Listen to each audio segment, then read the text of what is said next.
contracts. And this is the contract for the sale and purchase of land. Now, how exciting. We've had a 2019 edition now for a few years, and we now have the 2022 edition.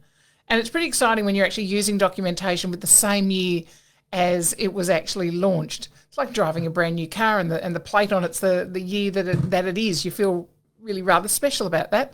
So I think we can do that. So our new contract for the sale and purchase of land, it is the 2022 edition now.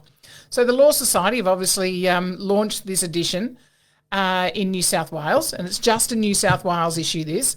And the previous edition, as we said, was the 2019 edition. Look, and many of the changes in the new contract were brought about by changes to the conveyancing regulation, which commenced on 1st of September, so a few weeks ago now, but not long ago. So it has the new form, the 2022 form, has some revised prescribed notices and cooling off notices as required by the regulations.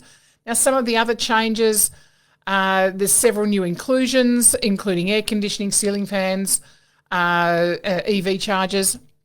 There's a much more detailed execution page, so where the signatures go.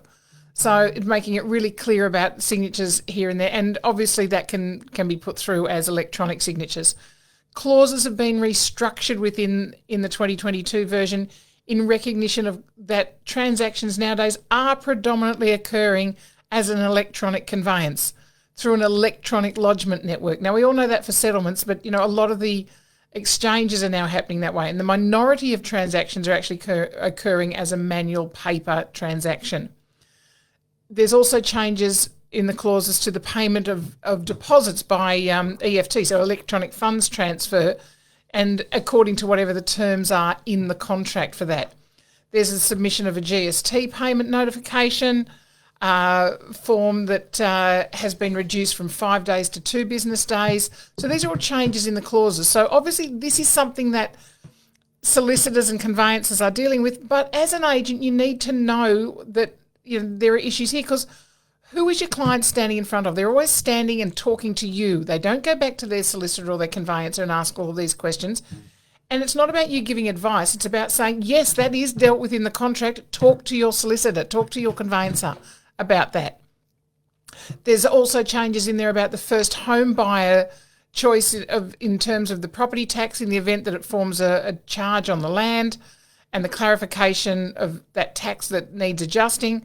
There's clauses dealing with the electronic execution of the contracts, and there's a whole range of other changes as well, and we'll cover all of those off in a newsletter in the coming weeks.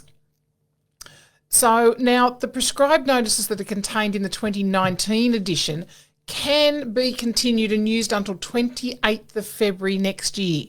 So, we're less than 6 months away from that, so 5 months now.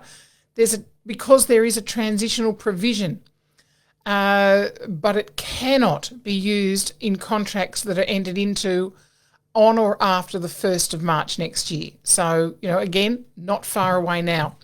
So the 2019 edition will be phased out and withdrawn from use by solicitors and conveyancers by the end of October this year. So that's next month.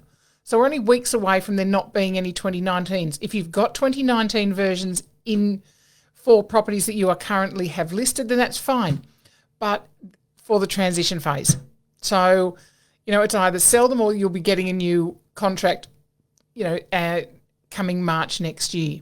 So, that transition period, and who knows, at this stage, they are the dates.